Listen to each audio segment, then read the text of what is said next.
Baik, selamat pagi, siang, sore, atau malam.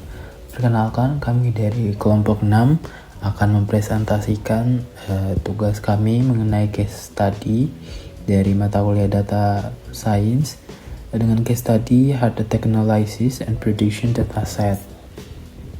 Oke. Untuk yang pertama, kami akan menjelaskan klasifikasi jenis pembelajaran machine learning. Dari kasus yang telah diberikan kepada kami, semuanya termasuk ke dalam kategori supervised learning. Supervised learning ini adalah metode machine learning di mana model belajar dari data yang sudah memiliki label atau jawaban yang benar. Artinya, kita sudah tahu terlebih dahulu keluaran atau output yang ingin diprediksi oleh model. Kemudian, kalau dalam konteks prediksi serangan jantung atau heart attack ini, dataset sudah menyediakan kolom target yang menunjukkan apakah seorang pasien memiliki risiko terkena serangan jantung atau tidak. Kemudian, model dilatih dengan memasukkan fitur-fitur seperti usia, jenis kelamin, tekanan darah, kolesterol, dan fitur medis lainnya sebagai input. Sementara kolom target digunakan sebagai acuan untuk membimbing proses pembelajaran model. Dengan demikian, model membangun pola hubungan antara input dan output berdasarkan contoh-contoh yang sudah disediakan. Tujuan akhirnya adalah agar model mampu memprediksi risiko serangan jantung pada data pasien baru yang belum pernah dilihat sebelumnya. Supervised learning ini dipilih karena permasalahan prediksi risiko penyakit adalah masalah klasifikasi yang memiliki dua kelas, yaitu positif dan negatif, sehingga membutuhkan label untuk melatih model agar hasil prediksinya akurat dan dapat dipertanggungjawabkan secara klinis. Selanjutnya yaitu deskripsi dataset yang digunakan. Dataset yang digunakan dalam case study kami ini berasal dari sumber dataset public, yaitu Heart Attack Prediction Dataset yang tersedia di Kaggle dan berbagai repositori data seperti UCI Machine Learning Repository dan Mendeley Data. Kemudian dataset ini sudah sangat populer dan sering digunakan sebagai benchmark dalam penelitian prediksi penyakit jantung. Dataset ini berisi 303 instance atau observasi di mana setiap instance merepresentasikan satu pasien. Nah, jumlah atribut atau fitur yang tersedia berkisar antara 13 hingga 14 atribut, tergantung versi dataset yang digunakan oleh setiap notebook. Nah, beberapa fitur paling umum dalam dataset ini adalah ada age, yaitu usia pasien, kemudian ada sex, jenis kelamin, kemudian ada CP, chest pain type, atau tipe nyeri dadanya, kemudian chest TBPS, atau tekanan darah saat istirahat, kemudian ada COL atau total cholesterol, kemudian ada FPAs atau gula darah saat puasa, kemudian ada rest stage G atau hasil pemikiran ACG, kemudian ada TALAC, itu detak jantung maksimal, ada exam, kemudian ada all-peak, ada CA, kemudian ada TOL lagi, yaitu kondisi thalassemia, dan terakhir target, yaitu indikator risiko penyakit jantung. Kemudian dataset ini memiliki kombinasi data numerik dan kategorikal, sehingga membutuhkan beberapa tahap reprocessing seperti normalisasi, encoding, dan pembagian dataset menjadi data training dan testing. Nah, dataset dianggap cukup representatif untuk menggambarkan kondisi medis pasien, walaupun jumlah datanya relatif kecil. Meskipun begitu, data ini umum digunakan dalam studi akademik karena memiliki variasi fitur yang baik dan hubungan yang kuat terhadap risiko penyakit jantung.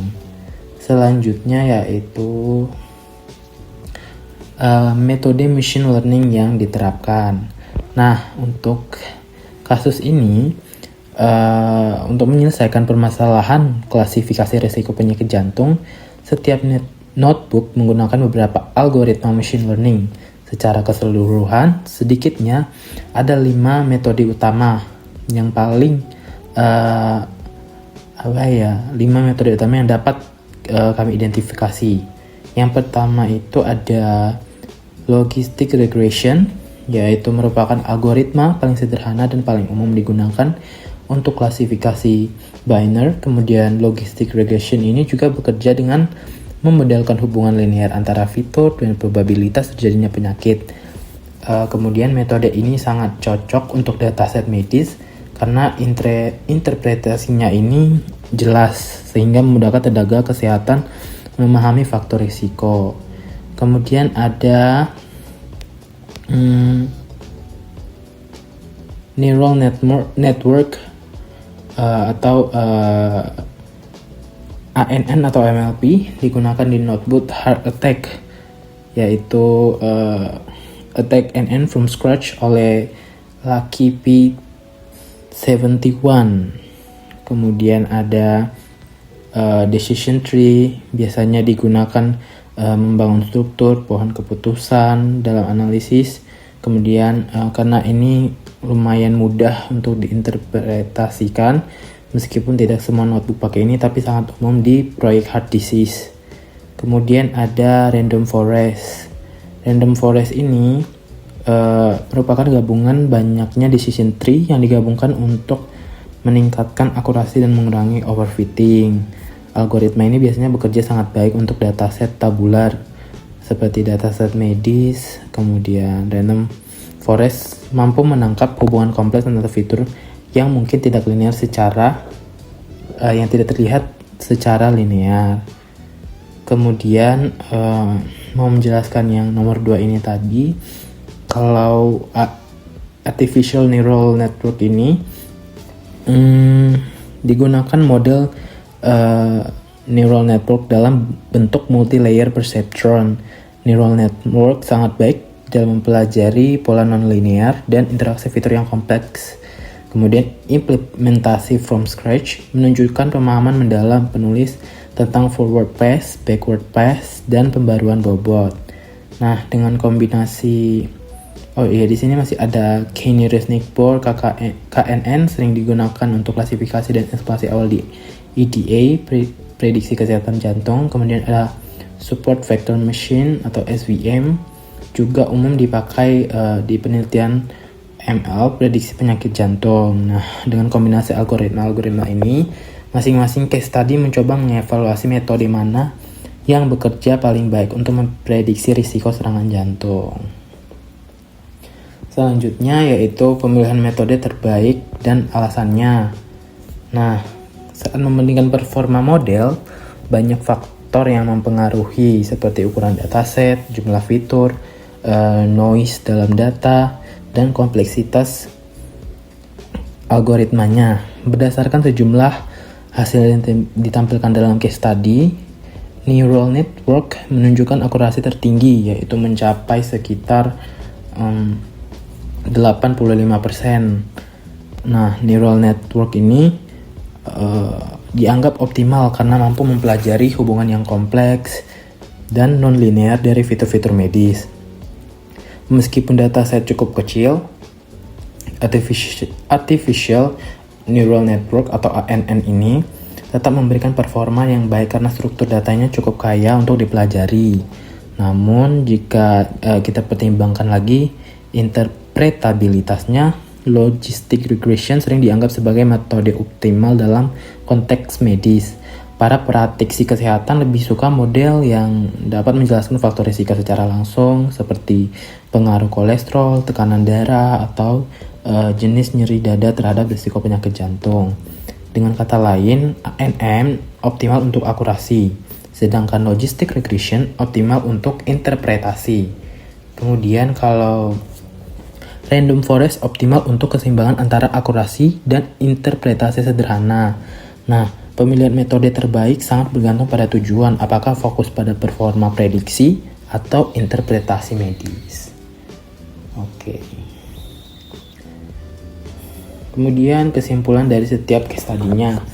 Karena dari case study ada 4 link yang telah diberikan, saya akan menyimpulkan dari case study yang pertama dulu, yaitu Heart Attack Prediction Comprehensive.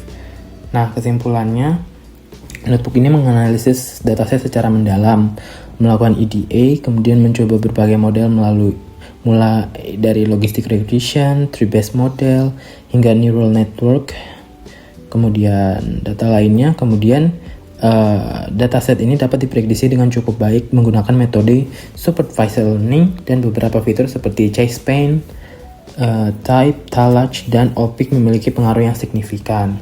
Kemudian untuk case study yang kedua yaitu Heart Detect Logistic Regression.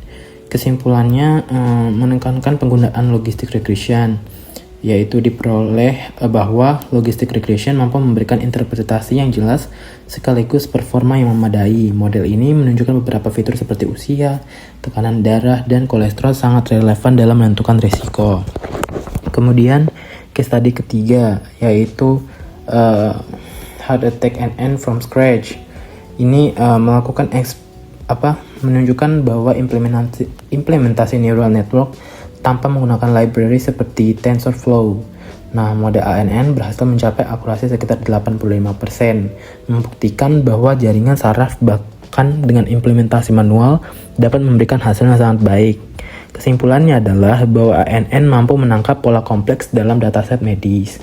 Kemudian yang terakhir yaitu HDTGDE plus ANN. Notebook ini melakukan eksplorasi data terlebih dahulu untuk memahami pola dan distribusi tiap fitur. Selain itu, ANN dibangun untuk memprediksi risiko penyakit jantung. Kemudian untuk kesimpulannya bahwa ANN memberikan performa yang baik setelah data dianalisis dan dipersiapkan dengan baik. Nah, secara umumnya semua case study ini menunjukkan bahwa machine learning ini dapat berkontribusi besar dalam bidang medis untuk membantu mengidentifikasi risiko penyakit jantung secara lebih cepat dan akurat. Selanjutnya yaitu tools pengembangan dan implementasi. Nah, semua project ini dikembangkan menggunakan platform Kaggle Notebook yang berbasis Python. Nah, Kaggle menyediakan lingkungan kerja yang lengkap termasuk GPU, pustaka Python bawaan, dan antarmuka notebook interaktif seperti Jupyter. Tools yang digunakan itu meliputi Kaggle Notebook. Semua notebook ada di Kaggle, jadi dijalankan menggunakan environment Kaggle atau Python.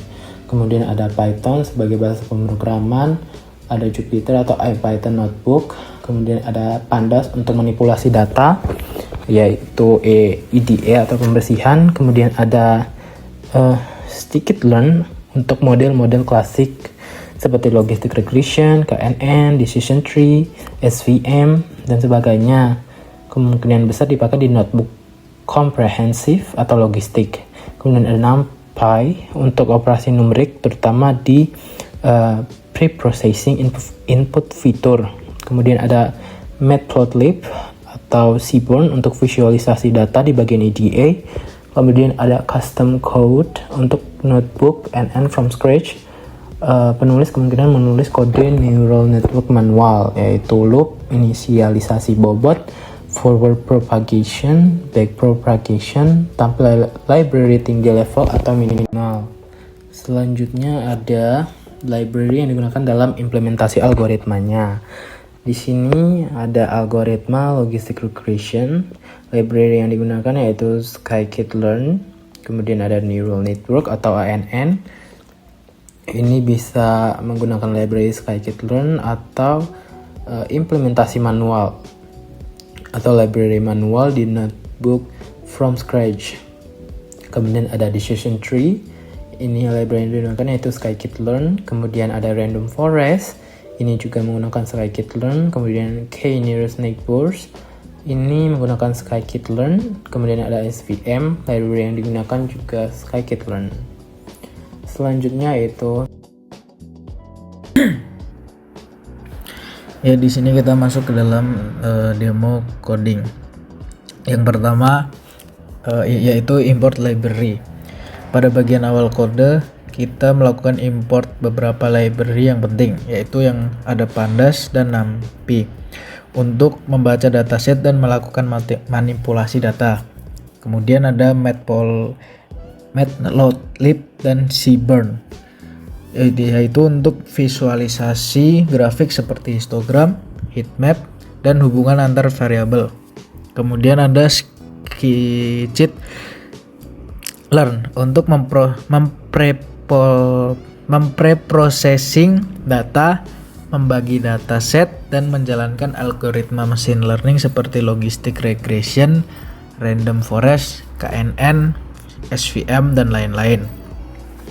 Tujuan dari import library yaitu untuk memastikan semua fungsi dapat membaca data, membersihkan data, membuat grafik, dan menjalankan model yang sudah tersedia sebelum proses analisis dimulai.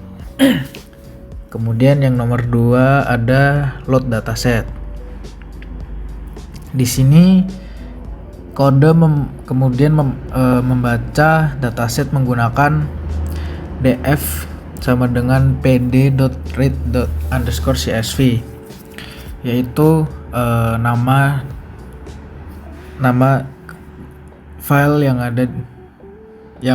nama file dataset yang kita gunakan.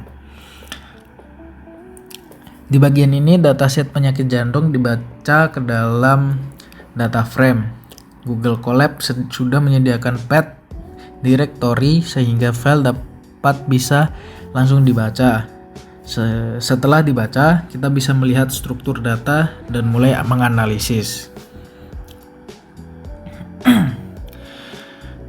Kemudian ada df hit dan df info. Kemudian ada df describe juga. Ini dilakukan untuk memahami isi dataset, tipe data, jumlah kolom, dan statistik dasarnya. Kemudian yang ketiga itu ada data cleaning dan pre-processing. Pada tahap ini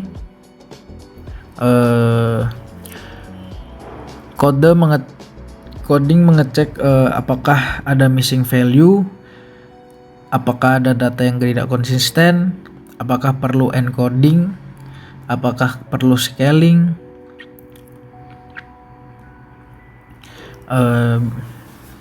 Kodenya di sini adalah df is null.sum. Lalu kita pre-processing dengan menggunakan kode from sklearn pre-processing, kemudian kita import standard scalar, kemudian variable scalar sama dengan standard scalar, kemudian x underscore scaled sama dengan scalar fit transform. Pada tahap ini kita memastikan data yang bersih, tidak ada nilai kosong, dan setiap fitur memiliki skala yang seragam sehingga machine learning lebih stabil dan akurat. Kemudian yang 4 yaitu exploratory data analysis.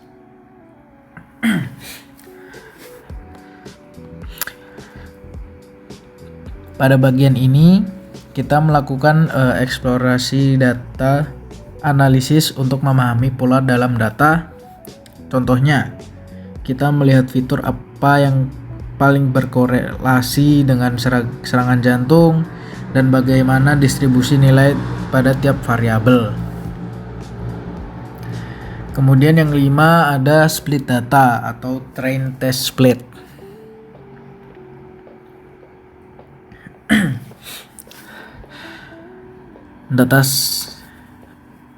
Pada tahap ini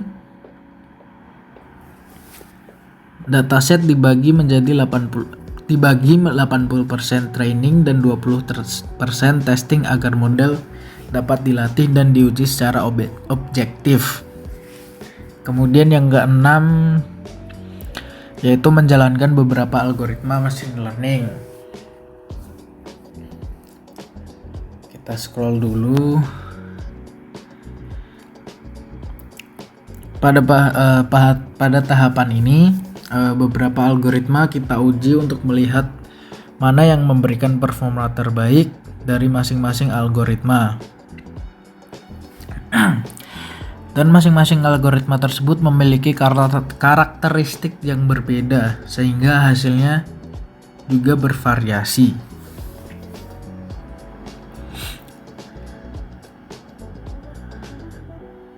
Dan yang ketujuh yaitu mencari model terbaik.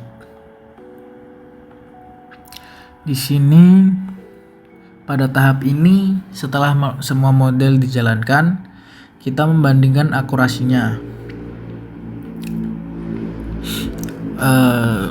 Model dengan skor tertinggi dianggap paling optimal untuk digunakan dalam prediksi.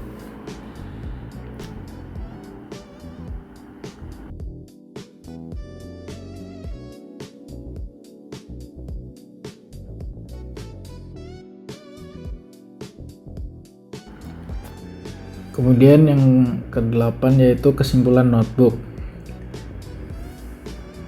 Di tahap ini kita mendapatkan kesimpulan yaitu bahwa dari eksperimen ini kita mendapatkan model terbaik beserta pemahaman mengenai faktor apa saja yang berperan besar dalam prediksi serangan jantung. Sekian dari live coding kami. Terima kasih. Atau yang terakhir yaitu sumber coding reference. Dari keempat link ini semuanya membahas R-Tech Analysis. Kemudian ini terdapat pada web Kaggle. Sekian presentasi dari kelompok 6. Jika ada kesalahan mohon dimaklumi. Terima kasih.